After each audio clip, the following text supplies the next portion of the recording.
All right, well, the United States has refuted all media reports claiming that Pakistan would receive new advanced medium-range air-to-air missiles under a recently modified defense contract. The US has clarified that the agreement signed with Pakistan only covers maintenance and spare part support.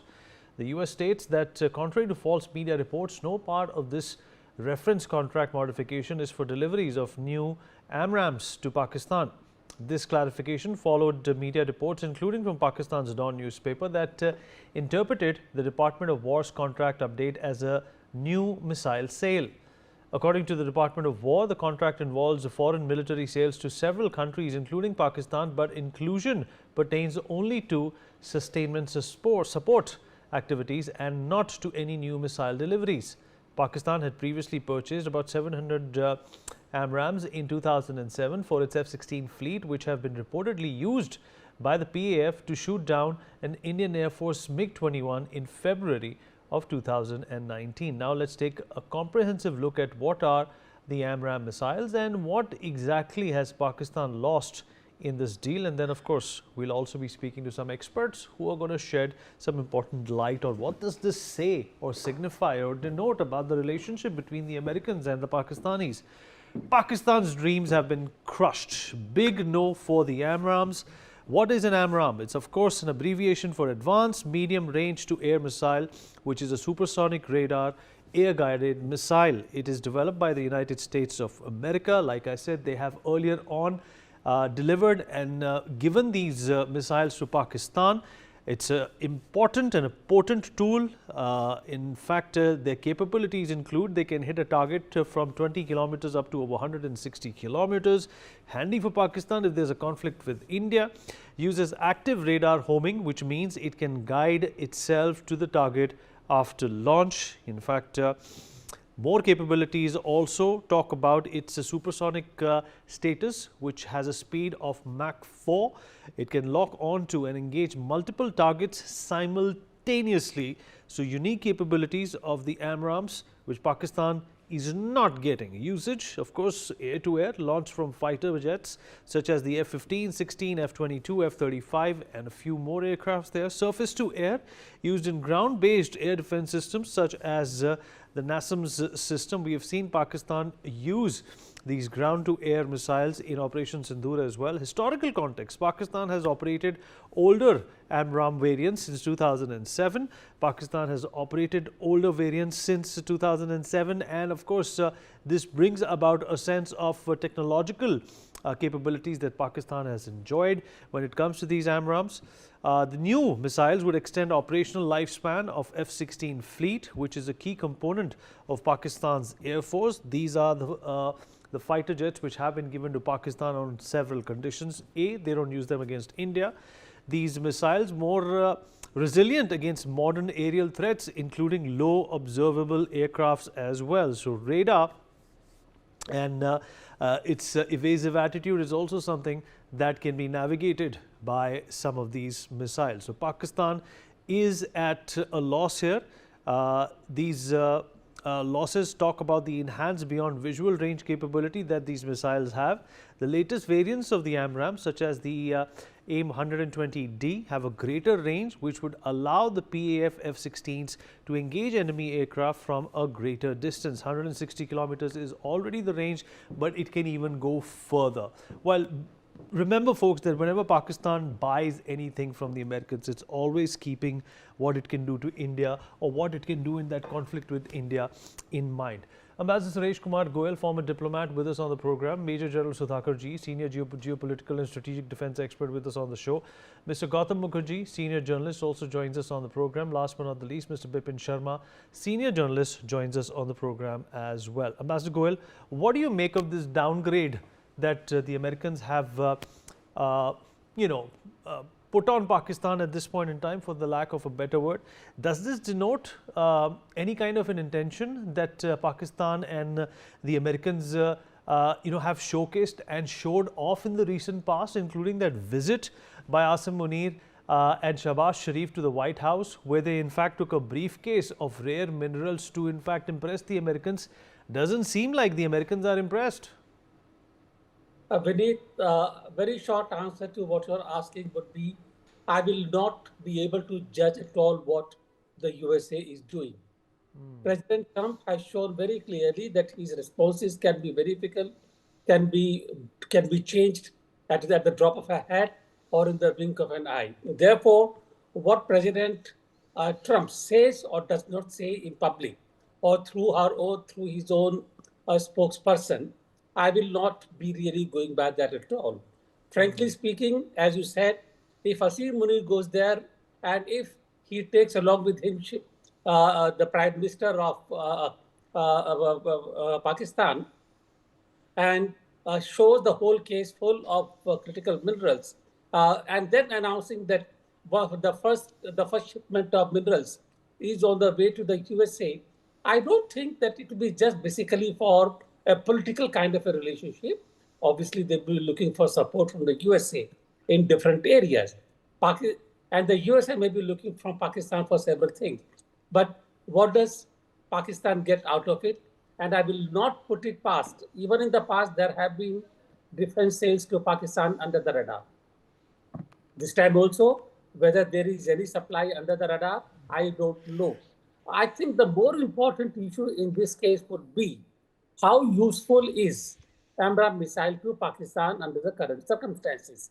There was no use of the missile this time in the case of Operation Sindhu.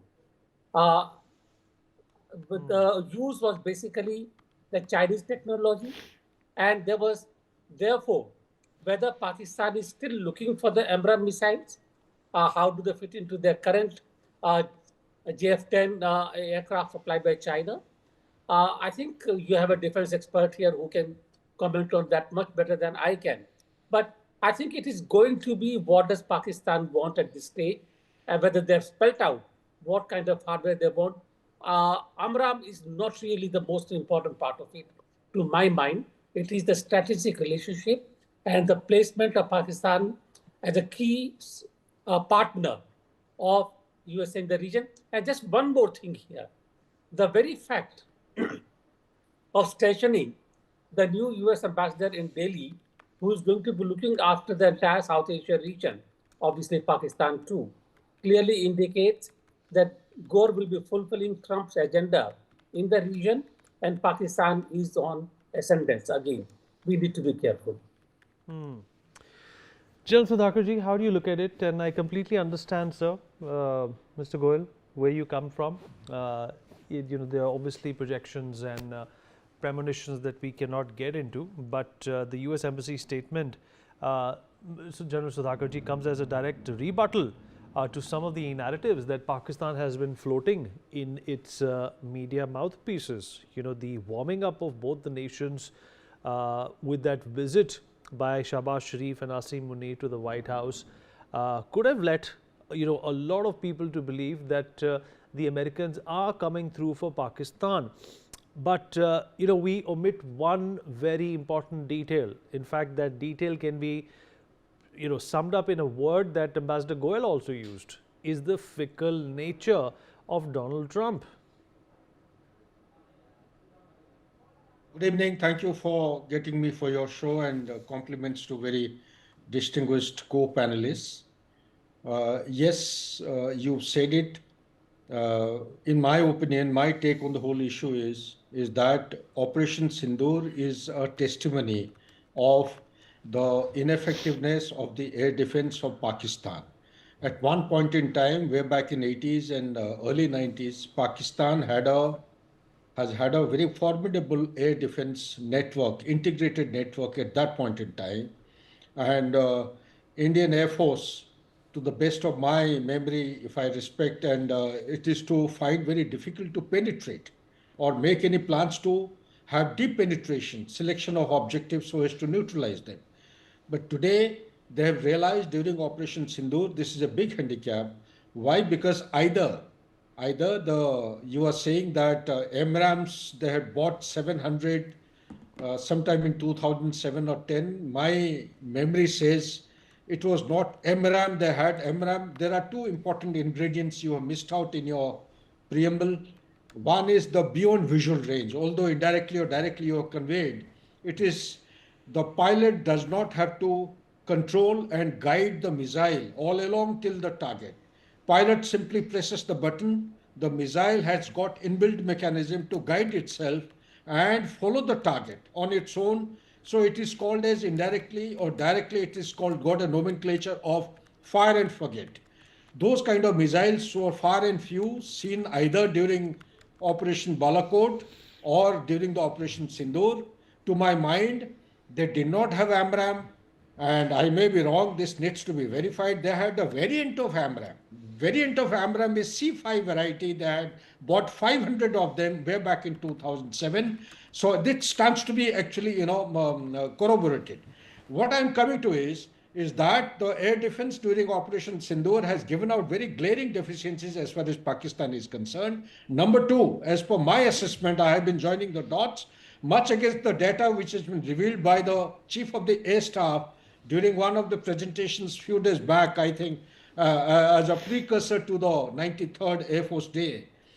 He said, I think 11 fighter jets have been brought down or something. My figures, they indicate something close to 20. I don't think I'm wrong, except for I don't have the evidence. And out of 20 fighter jets which have come down or have been hit or destroyed, majority are F-16. And AMRAAM as a missile system can be launched, can be mounted only on one aircraft that Pakistan has, that is F-16. And third and most important thing is the SQ-9 is a ground-based kind of air defense, and the PL-15C. PL-15C is an air-to-air missile which Chinese have given to Pakistan. Both the weapon systems, they were also found ineffective during Operation Sindoor. They have not been able to inflict any damage. So under these circumstances, with 81% of the defense import of Pakistan coming straight from China, USA sooner or later would like to alter this figure and reduce the dependency of Pakistan on China as far as the defense hardware is concerned in a long-term perspective plan, and make Pakistan dependent on USA sooner or later.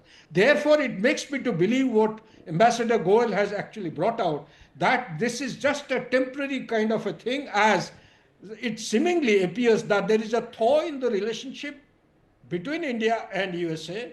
They want to have a hard bargain or a soft bargain, whatever it may be, and want to secure some mileage in the trade, ongoing trade deal. And thereafter, maybe at an opportune moment, you never know, Donald Trump, Vinith, he will bounce back and start imposing the similar kind of a thing. Because till yesterday evening, I kept on reading in the open media that AMRAAMs are coming, MOU has been signed, they are coming in exchange of the minerals which are being offered to USA, blah, blah, blah. Last point I have is Bagram is actually a big stake, high stake. Bagram airfield is one of the most important airfields that USA at the moment is looking for to keep China, Russia, India, Afghanistan, and Iran under surveillance and effective check. So to get Bagram airfield, Pakistan is expected to play a very important negotiating role with the Taliban. Whether they're able to do it or not, it's a million-dollar question. But at the moment, all that USA has in its favor to play its role for negotiating for Bagram is Pakistan. There are no other stakeholders who will come to the help of USA to get it onto its lap. Back to you, Vinith. Right. Gautam, how do you look at this? Do you think that Donald Trump perhaps is playing on optics, trying to in fact show proximity, through the media and through cameras, just to spite India in some way, get them to the negotiating table, while actually not really having any interest in what Pakistan has to offer?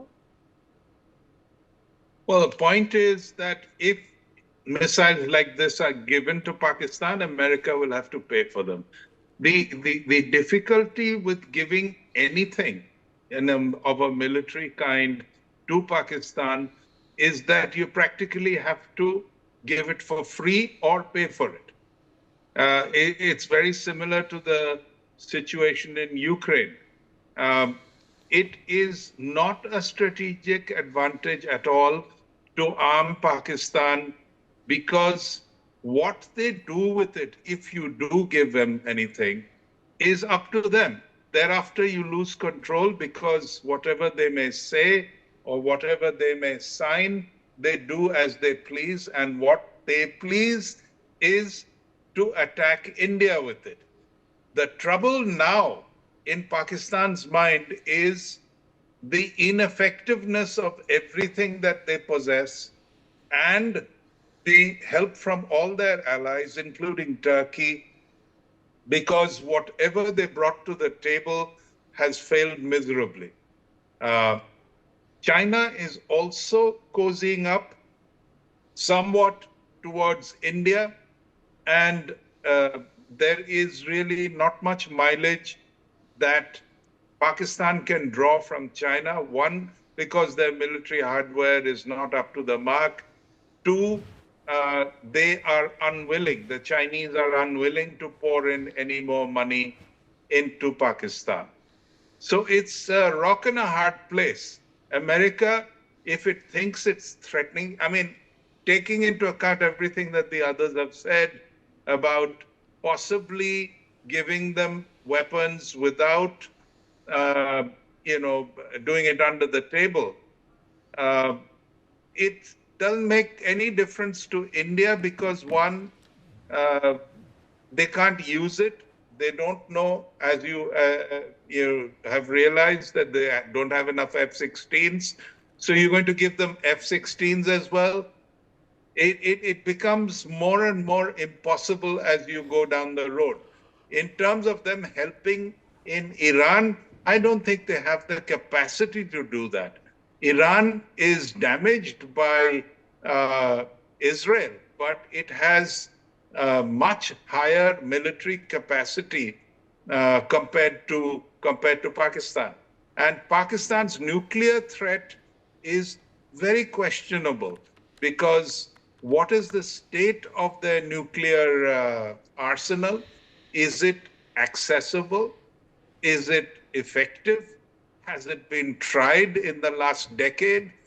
Uh, we don't know. And I think the Indian authorities know, the Indian armed forces know, but, possibly people like Saudi Arabia who are trying to make a pact ostensibly to have some kind of nuclear umbrella, I think they're again whistling in the dark and it will not amount to much. So right now, if Pakistan is considering any misadventure against India, it is net advantage India. Meanwhile, we are arming very, very quickly on a variety of platforms, including our latest missile, which is even more powerful than the BrahMos, which we're trying out in the Bay of Bengal in just about a couple of days. Beneath. All right, let's also get Mr. Bipin Sharma, senior journalist, to respond on this snub by the Americans. Bipin Sharma? See, it's quite evident now that what is America aspiring for? America is aspiring for MEGA, Make America Great Again. So emphasis is on that. And as far as India is concerned, we are bothered about making India great again. So now it is India first. Now compare it with what American presidents have been doing over the years. They can't be relied, they can't be trusted. But as part of the diplomacy, you have to have an open door policy. And this is the reason why we had such mega scale events with the Donald Trump, Howdy Modi, then Namaste Trump. So, but then he's known for all these, taking U-turns, Donald Trump, and especially in his second tenure as the president, he's behaving really eccentric. So now we need to be quite wary of America, their policies, and this recent turn of events. I mean, with the Americans making it quite clear that there is no further deal of AMRAAM. So I think the message is quite loud and clear, but then India needs to be on the guard. And especially after what happened in Pahalgam, now we need to, of course, look towards the interests of the domestic players, our protectionist trade policy, which America accuses us of. I mean, we are quite okay with that because we have to be concerned about the safety standards, the food security, and this is the era for our country, India, because gone are the days when we used to keep the focus on Brexit. The Britain's exit from European Union. This is, with the Czechzit, with the talks about Czechzit, a lot of big nations exiting out of their trading alliances with China. So the focus shifts to India, provided we create that kind of an environment. Now we have this very ambitious initiatives of the government, the present dispensation, Make in India, Skill India, Digital India. We have record FDI collections, and then the emphasis on manufacturing segment. Earlier the emphasis used to be on the trade. Now there is a balance between export and import. So I think this augurs well for our country, and now much more needs to be done. And a very important thing, what we did with the Prime Minister going to Shanghai, China, and then being a part of the BRICS summit, I think that must have sent shivers down the spine of not just Pakistan, but Americans. So with Russia, with China and India meeting on one forum, I think this is the reason why they had this sudden meeting with Asim Munir, the self-styled Field Marshal Asim Munir, and Shehbaz Sharif and Donald Trump. But then nothing really has emerged out of it. Okay. That is the key Right. takeaway. Before we wrap up, just a quick question for General Sudhakar ji and a quick response. So there is also a diktat from the Americans when it comes to using the F-16s towards Pakistan. There are a number of these jets cannot be employed or used against a fight with India. Yes, Vinit, you're right in your observation. It's there inbuilt in the clause, and but look at what has happened after Balakot. You found one F-16 engaging our MiG-21, and it has also been seen in the past that the aircraft has been seen along the western border. So therefore, to have something in writing is different, but to do the similar thing on ground is different as far as Pakistan is concerned, and often India has pointed out. So this is a kind of a violation of, I would say, trust and the inbuilt kind of a faith that one has in a system. Pakistan cannot be trusted, and be mindful of the fact that America is well aware of it. How is it aware of it is that whenever F-16 takes off from a particular air base, it has got a digital flow of information to the manufacturer. The manufacturer in this case is Lockheed Martin. For AMRAAM, it is Raytheon, I think. All right. Fair enough. So when the digital data goes back, the Americans know where the hell this aircraft is flying to and what is it engaging. So to say that Donald Trump doesn't know, the American dispatching doesn't know that F-16 to be used against counter-terrorist operation is actually being used against India is actually a misnomer. All right. Fair enough, sir. We've run out of time, but I appreciate your quick response. Would like to thank everyone who joined in.